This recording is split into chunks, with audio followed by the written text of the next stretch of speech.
Welcome back. We back with another season, another episode of Routed Up. Got your boy Whittle. We got JMIK. We're going to discuss some things today. We're going to discuss Thursday night football. We're going to discuss Friday night football, the very first ever opening in Brazil on Peacock. We're also going to discuss this slate of games. Tap in with us. Right after this, we're going to get right to it.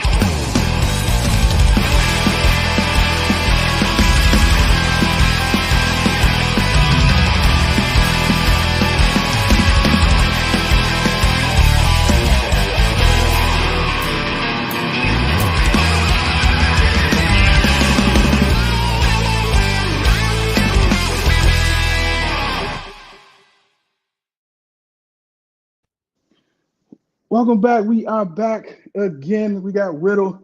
We got JMIK in the building. This is season one officially. We have rebranded. We have rehost, and we are back. Whittle is back with us again on Routed Up, and now he has a new co-host, New England Patriots own JMIK. I only know like two fans, and JMIK is one of them. Whittle, what's good, man? How you feeling this season, buddy? Man, what's going on, brother? Listen, man, I apologize for chasing away the last co-host, man. I'm gonna try to do better this year, man. For JMIK, we are sure. so glad to have you, man. Glad you decided to join the team, man. What's up? Not much, man. I've been waiting for football all summer, man. I mean, football's here, so I'm just like really excited about it, pretty much. Yeah, for sure, man. Let's get right into it, man. Let's talk about Thursday night football. Somebody on this panel predicted the score and the team right. So let's start with him. JMIK, how you feel about that game, man? I mean, honestly, I kind of knew how the game was gonna go. I mean, honestly, to be real with you, I mean, what I should have did was I should have put in a ticket for like the correct score because I'd have been much. But I didn't do that. But I mean, like the Kansas City Chiefs, man. Like when you go into KC, you got to play them there, man. It's hard to win there. And so I think for like looking at the game and just analyzing the game, I mean, like they lost that game last year, so I just didn't think that they were going to lose the game again. And I mean, like the Ravens, like to me, the Ravens just don't match up well with them. And that's just the way I look at it. And I mean, KC was missing pieces on offense. And what I seen was between the hashes, like, like the passing game, they were doing whatever they wanted between the hashes because they was getting Rice on, I mean, Roquan a lot or just other linebackers.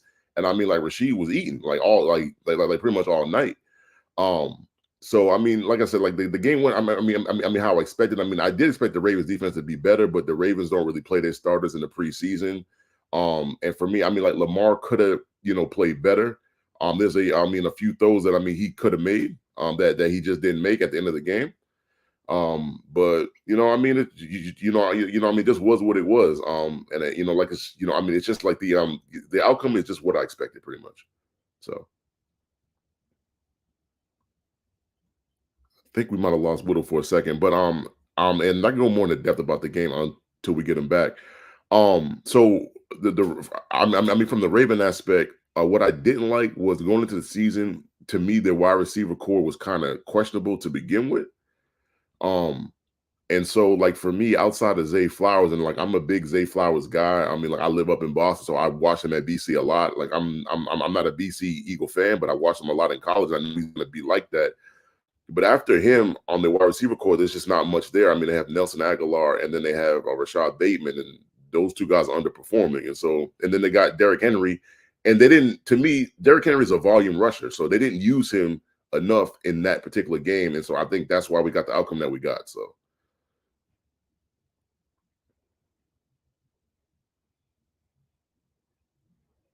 Yeah, Whittle, man. Like, to me, Lamar was doing a whole lot of peak read and just running. It looked like he didn't trust the O line. Looked like he didn't trust the play calling. What was your thoughts from that game? Um, it was exactly what I thought it was going to be. I thought the Ravens were gonna come out and try to establish a an identity as a team that wants to run the football. Unfortunately for them, the Kansas City Chiefs, the Steve Spagnuolo. always adjust. They'll give you the first one, maybe you even get the second drive, but they always adjust and they take away the top two things that you want to do.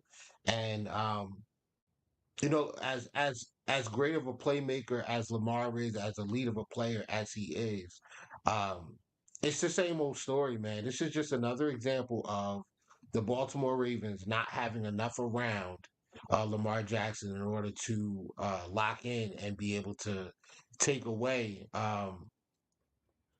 some of the sting that defense, that other teams' defenses can key in on. So it was what I thought it was. It was actually closer than I expected, and that just goes to show how great of a player Lamar is. I thought the Kansas City Chiefs looked like it was week one. They had some drops and some miscues and things like that, things that we're not accustomed to seeing from the Chiefs, which kind of kept the game close when it could have got ugly. But ultimately, the Ravens are a great football team. They're one of the best teams in the league. They consistently are there at the end of the year, and the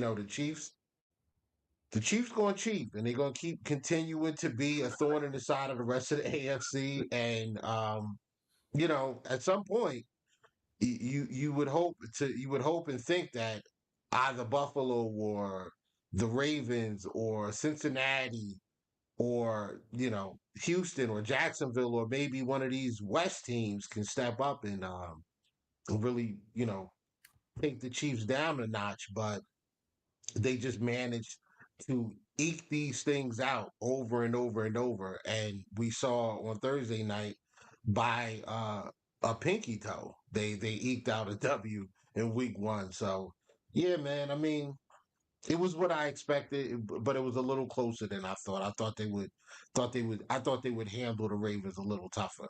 And that goes to show you that the Ravens and mainly Lamar Jackson has improved greatly. I mean, Commanders fan, what's good? I see you in there. Prime starting trouble early in the morning. See the combined age for these guys, 500 years old. J-Mix says older than him. He said, Whittle, you're at least 76 years old. Oh, He that's also oh, brought I know some who that. he actually brought some actual content. Ravens brought into the criticism about not running the ball enough in the AFC chip. Didn't do much to aid the passing game, I believe. Um, Derrick Henry had 5 carries on the first drive, and I don't even know if he had 5 more to end the game. Go ahead, J Mick. I know you was yeah, about to say something. I was gonna say, like, I really do hate to say what I'm about to say, but the Chiefs remind me of the Patriots and our run. Like they really do. Like they remind me of that us a lot, because it's like even when we didn't play our best, we still beat teams, and that's kind of what the Chiefs do. Like they win games that they really shouldn't win, and that's just because how good their quarterback is, and I mean like, how good the defense is, and I mean like it really, like, because I lived it for 20 years, and I'm just watching it. And I feel like I'm reliving it, but it's not my team. Like I'm watching it from the outside. That's what it feels like. I lived it too. So, you know, so not forget that.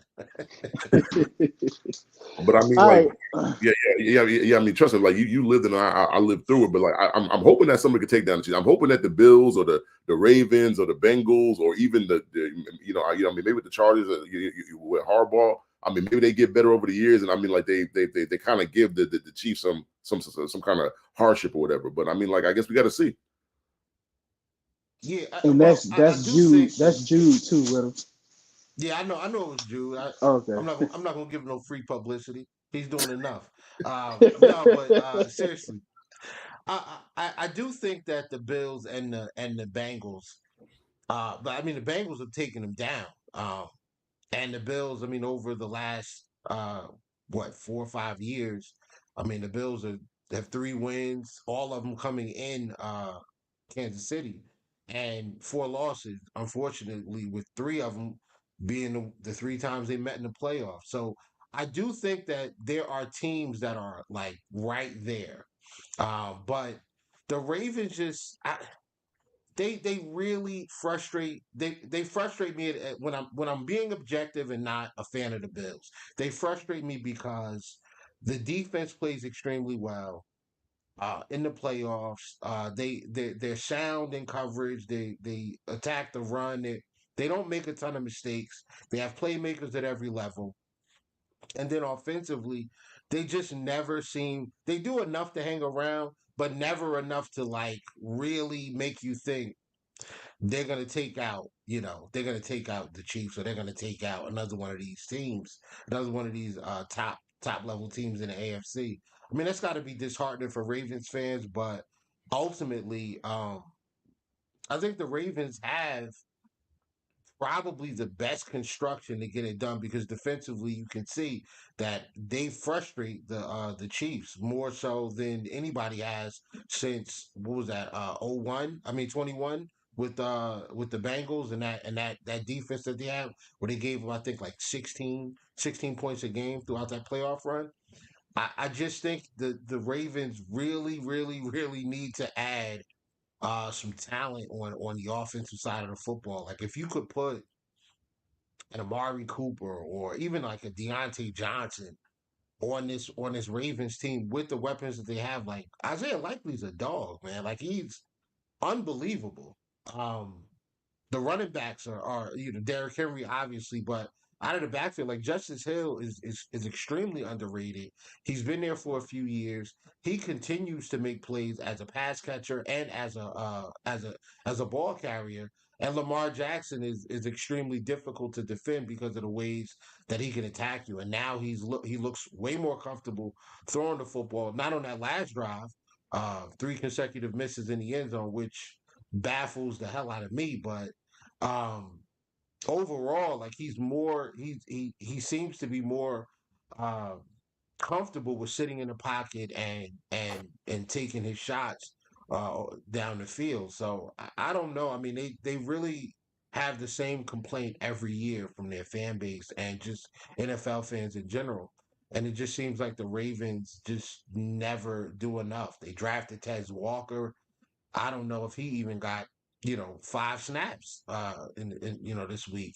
Like Aguilar's out there, he's a retread. Bateman's been disappointing his entire career. He did have an amazing catch though. And Zay Flowers is a dog, but there's only so much you can expect one man to do. They gotta add some help, man. They really do.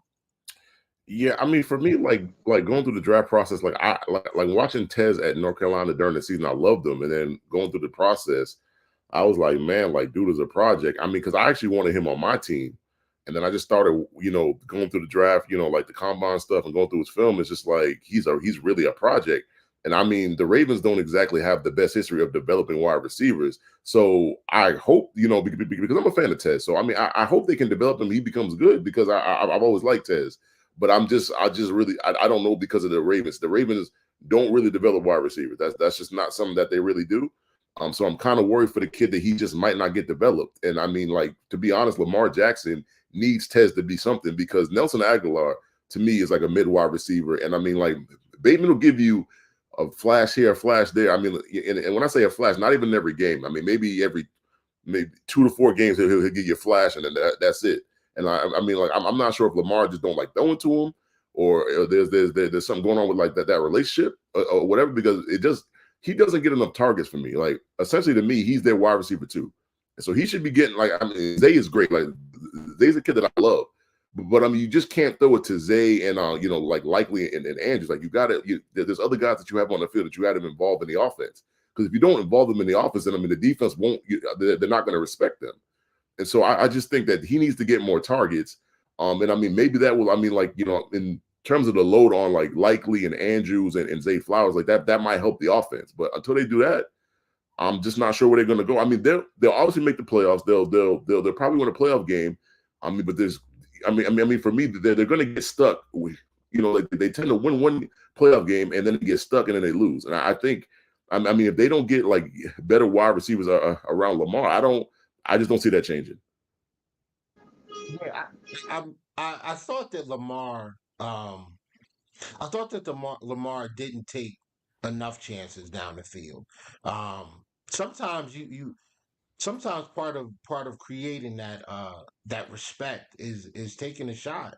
even if you know it's not going to be successful, even if you're aiming for the sideline, you know you're not going to. The coverage is too tight, but I'm going to take it anyway because they need to respect it. And I just don't know if he takes enough shots down the field, especially down the middle, like deep down the middle of the field.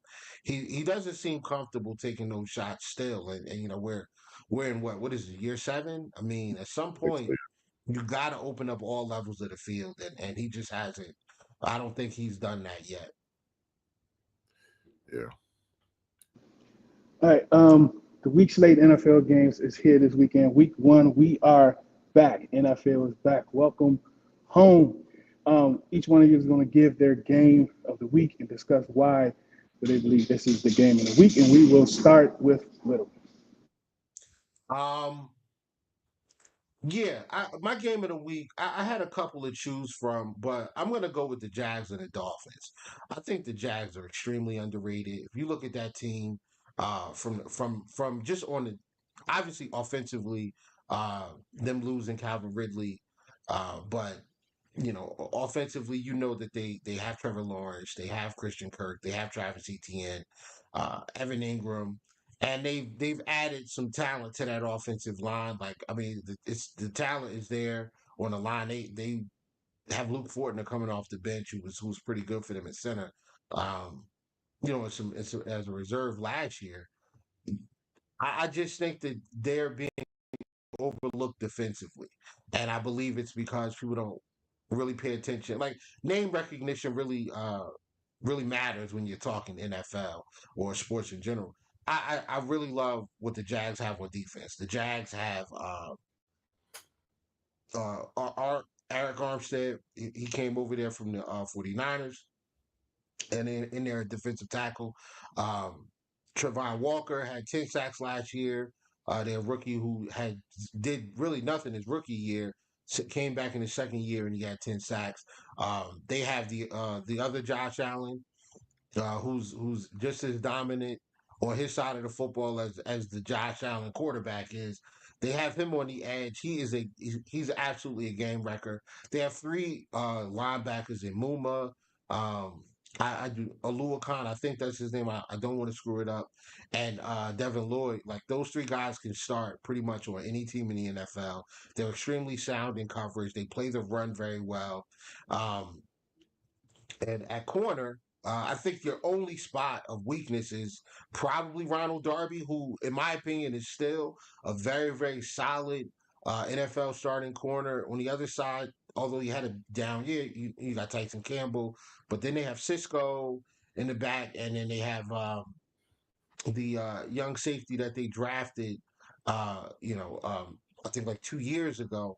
That defense just really doesn't have any weaknesses, and I look at that matchup against one of the teams that everybody thinks is going to be there at the end of the year.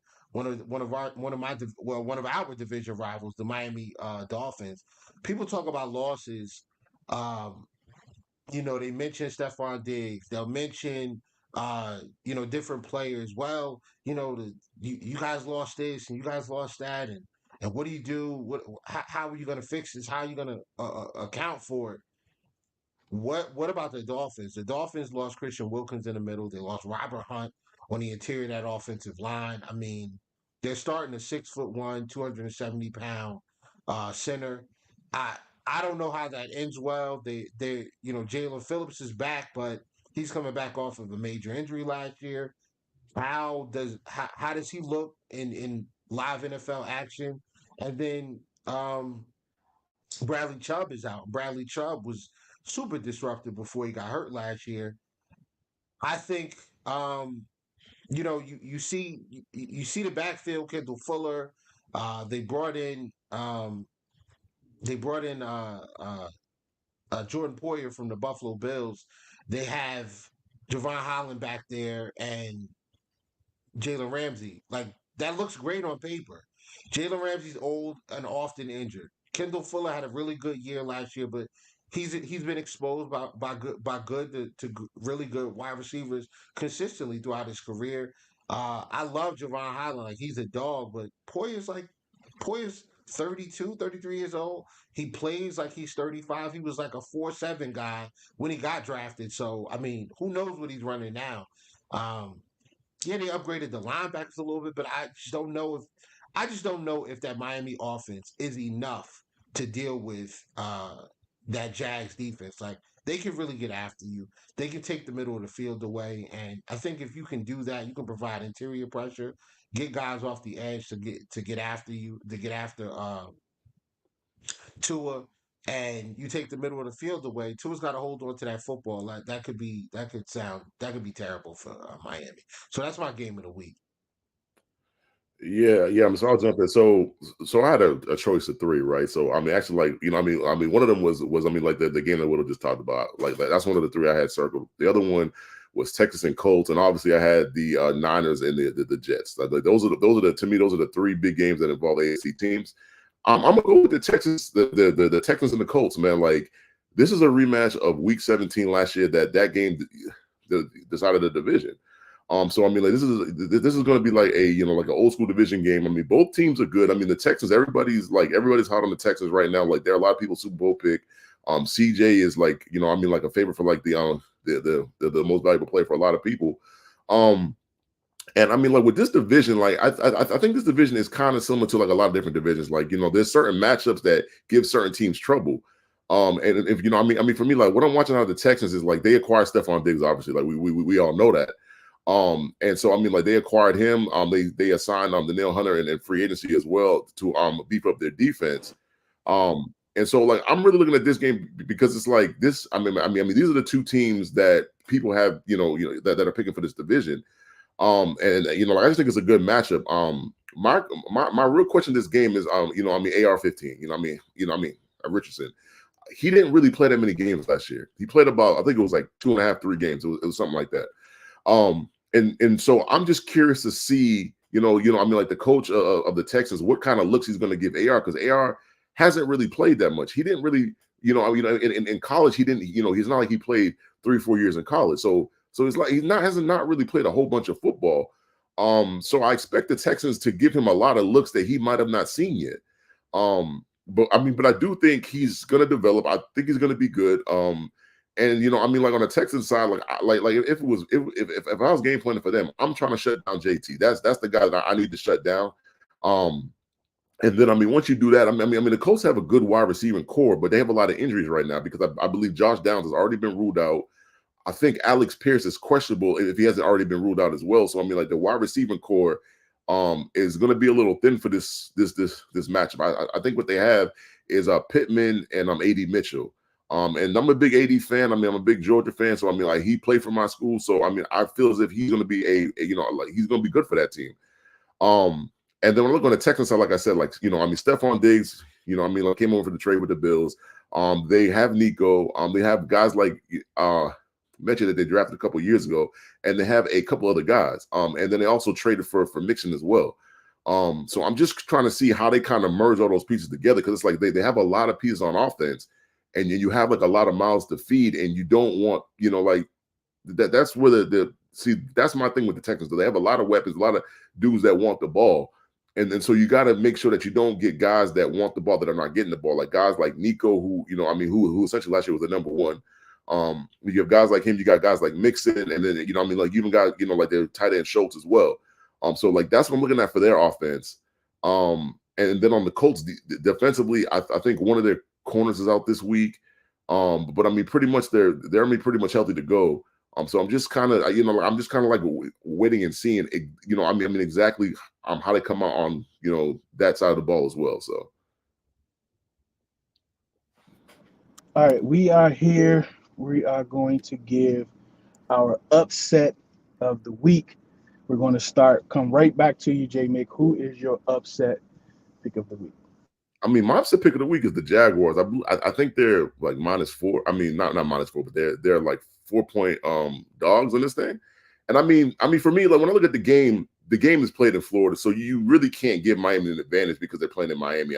These are two Florida teams that play in that kind of weather, so I don't give any advantage for that. And I just think a lot of people don't like Trevor Lawrence for some reason. I don't know why they don't like Trevor Lawrence. I mean, like Trevor had, his rookie year was bad. Obviously, wasn't good. His sophomore season was a lot better, and then he had a rough season last year. And so I mean, like the Jags have a lot of weapons, man. Like like they, like from the running back. I mean, ETN and Titan Ingram, and then they also drafted Brian Thomas Jr.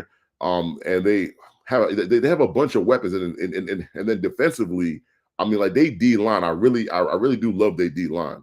My only question is like their corners. I mean, so that's my issue. But in the state of the Dolphins, I mean, I don't think I would like the Jaguars as much, but the Dolphins are coming into this game with a lot of injuries. And I just think, I mean, like if you're trying to block up the Jaguars D line and your offensive line not healthy, I do not think it's going to be a good situation. And I mean, that's just how that's how I view it. So that's my game of the week in terms of a upset. So, what about you, Whittle?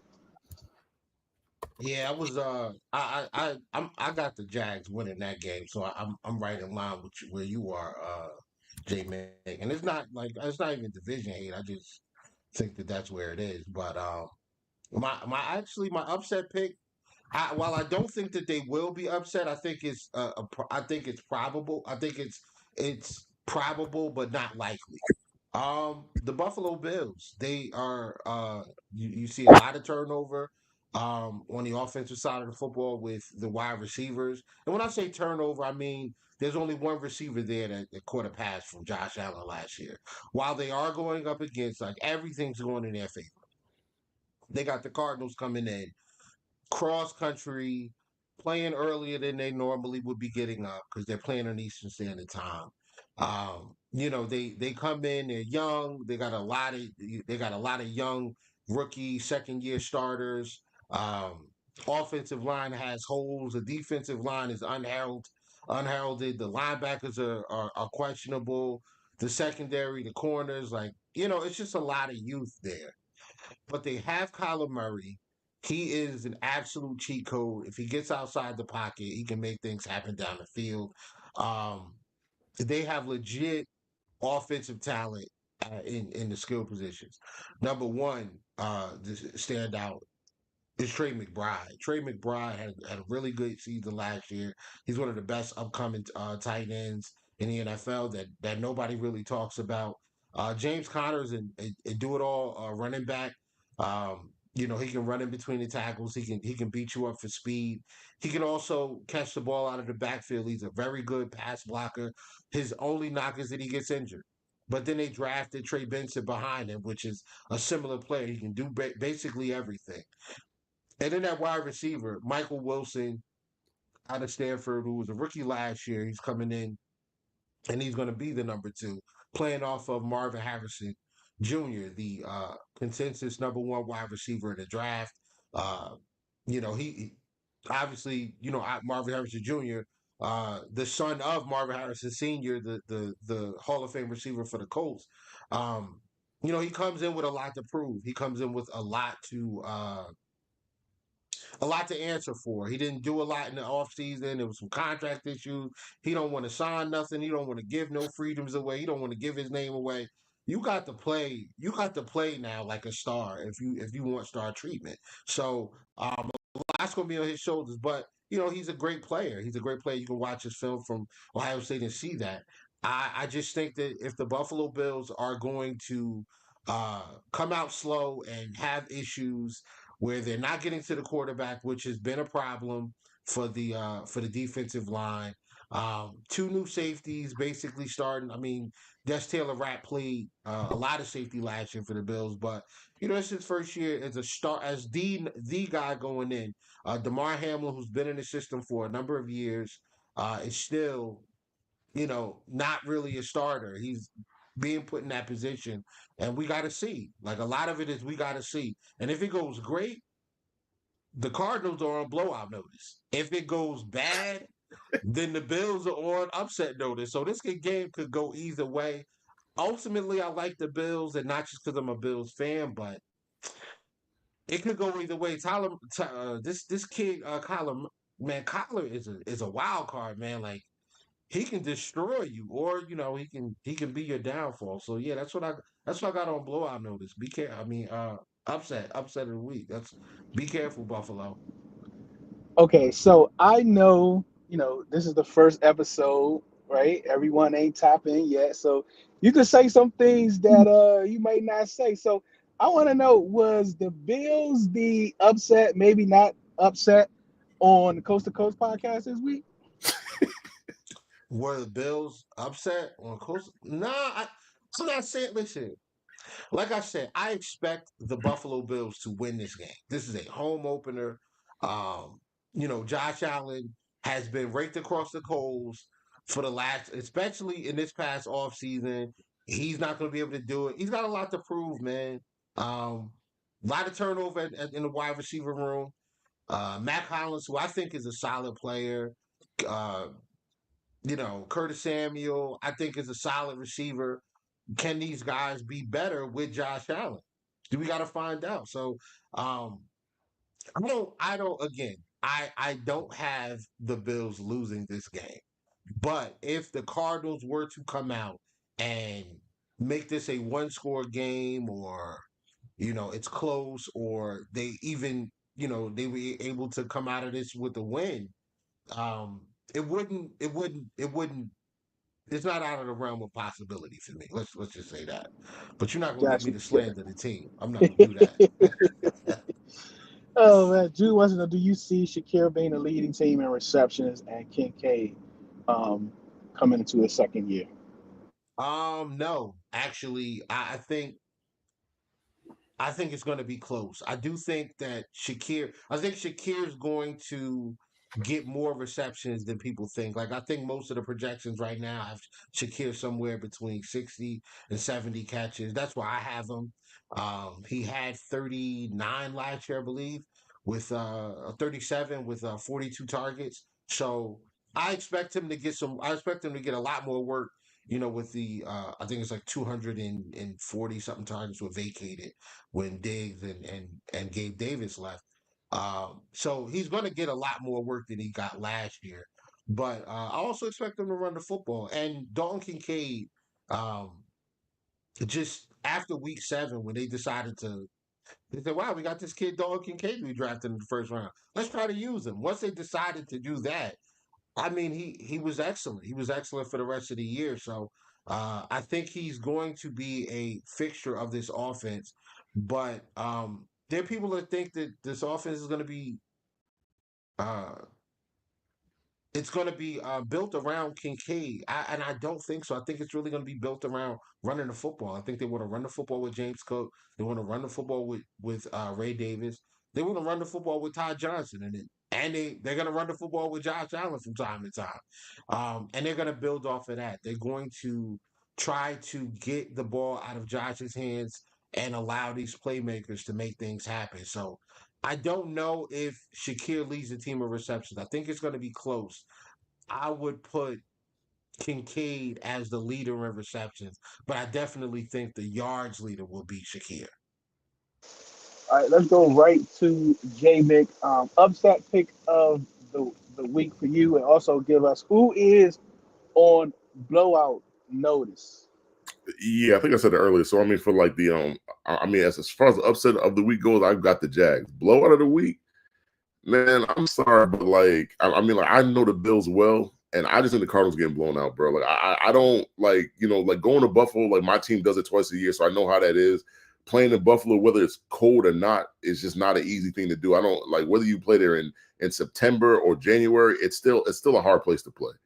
And so I mean, if you're not used to that atmosphere, that could be a problem. And I just see the Bills rolling, man. I mean, I see the Bills winning by 2 touchdowns at least.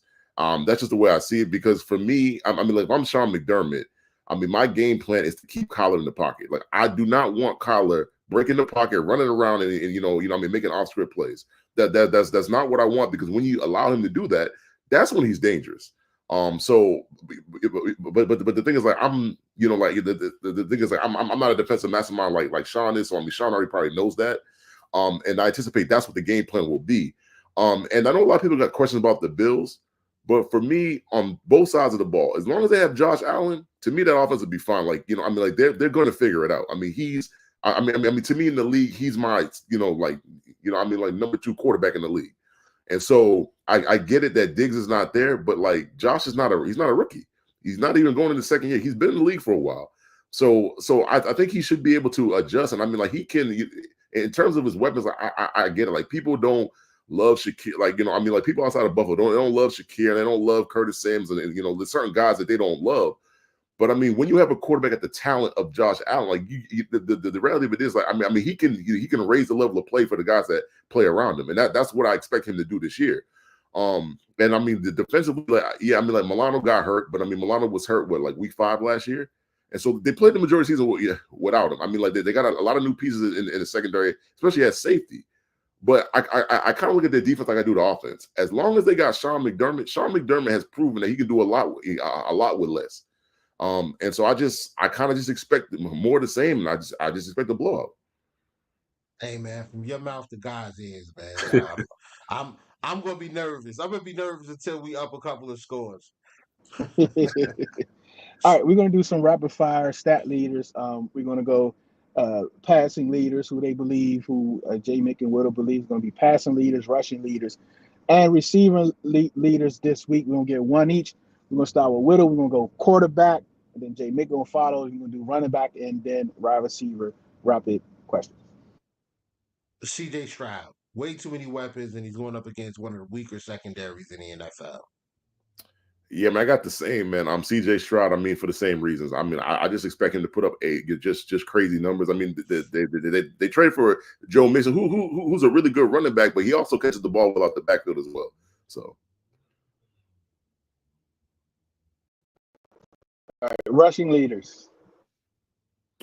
I'm gonna go Breece Hall. This might be controversial because I mean the 49ers defense is theoretically top 5 every year. But I mean Breece is a really talented back, and I can see him going for a lot of yards this week. I think that's I no way, but hey, that's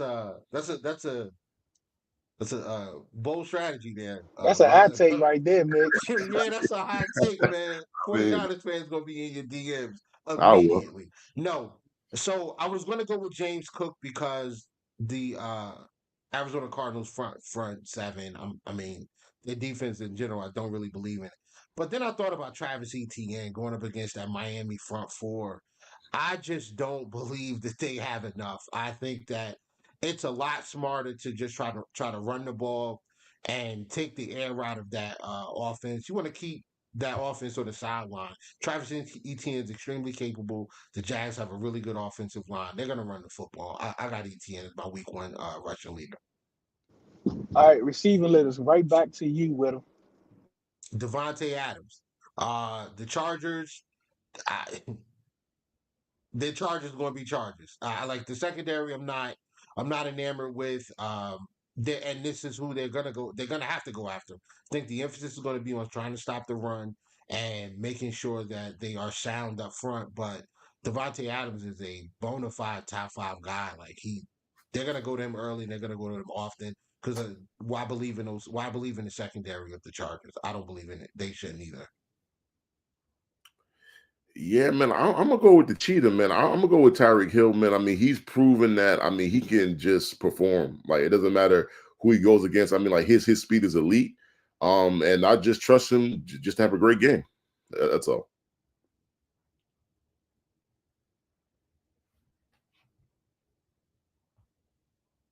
Tua ain't gonna have enough time to get the ball to him, man. That Dolphins line is that Dolphins line. I'm scared for Tua, man. I'm afraid for him. Yeah, I mean, so I do agree with you. I mean, like going to that game like that, their line is really hurt. But I mean, Tyreek, it just does not take much for him to go to the house, like 70, 80 yards to the house. It really don't take much.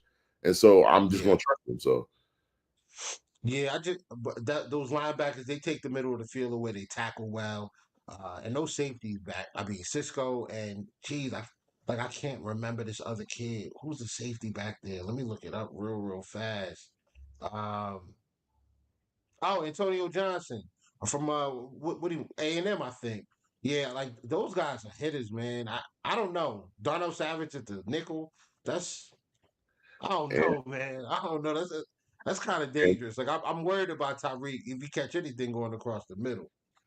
Yeah, I mean, it could be an issue, but like I said, I mean, like Tyreek, I mean, the speed he has is elite, man. So, like I said, it just does not take much for from the break off like a large gain. So that I'm just going to trust Tyreek. I mean, I do not trust that offensive line at all because, like I said, like they're going into the first game hurt. So I mean, Right. Tua, like you said, I mean, Tua is not going to have a lot of time to throw, but I think he's going to have just enough time to get, I mean, like hold the ball. So All right, so let's get into the top five QBs and All right. So in the oh, I'm sorry. My bad, brother. I apologize. oh yeah, there you go. All good, all good. I was going in and out. All right, so we're going to skip and go to our who's starting the season off, top five MVP discussions. All right, so we're doing early MVP predictions. yeah. You want to go first, J Mick? Oh yeah. I mean, so I go first. I'm gonna give you my top five. I mean, like a lot of these ain't really gonna be a surprise. Number one is Mahomes. I mean, it's Mahomes. So I mean, you really can't say, I mean, a bad thing about Mahomes. He's the best quarterback in the league. He's got, he's got more weapons. I mean, drafted kid out of Texas, Worthy. And so I mean, he's got multiple MVP. So you got to put him up there. Number two is Lamar Jackson because he just won it last year. Um, I mean, to be honest, this is not really that controversial, but like I don't think he should have won it last year, but he's won it 2 times. So I mean, you got to put him in the top five because he's won it 2 times. Number three, I have Josh Allen. Like for me, I really love Josh Allen to actually win the MVP this year because I mean, like Stephon Diggs left, and so I mean, like like there's a void in high end talent with the Bills in terms of wide receiver. But I mean, like, that leads you back to the quarterback. So I mean, if he has the same kind of season that he had last year with Stephon Diggs, and I mean Diggs not being there, I mean, like it's I mean, it should put him in that conversation to win MVP. Number four, I got CJ Stroud. I mean, people are expecting a lot out of CJ. They added Joe Mix and Diggs to the team. And so if he takes a step that I mean people think he's going to take, he should be in this conversation. And number five, I'm gonna throw in a non-QB. I'm gonna throw in CMC. CMC's the guy that I think they should have won it last year, but he didn't. And I just have an interest that I mean, like quarterbacks have won this award annually for a long time. But at some point, you got to kind of say, I mean, like there are like players at wide receiver and I mean like running back that are capable of, I mean, like actually winning this award. So Yeah, I'm gonna tap in with mine. I think we have like basically the same list outside of two people. Um, I got Josh, I got Pat, I got Lamar. Um, I also have Trevor Lawrence because I think I really, really, really think this Jags team is good. Like I think they're gonna surprise a lot of people. So I'm gonna throw Trevor Lawrence in there. And my fifth guy is Joe Burrow. When he's healthy, the Bengals are one of the best teams in the league. The Bengals are playing a fourth place schedule this year. A fourth place schedule. Okay. Um, Jamar Chase, T. Higgins, uh, Andre Yosevich. I mean, they have talent everywhere. They got some tight ends. They got Zach Moss back there. They got Chase Brown back there. I once they get once their rookie receiver learns the playbook, they can start using him because he's electric. Um, I just think that the Bengals are going to be really really good. I think they have a good shot at the one seed, and and Joe Burrow is the catalyst of that. You see how good they are when he's there.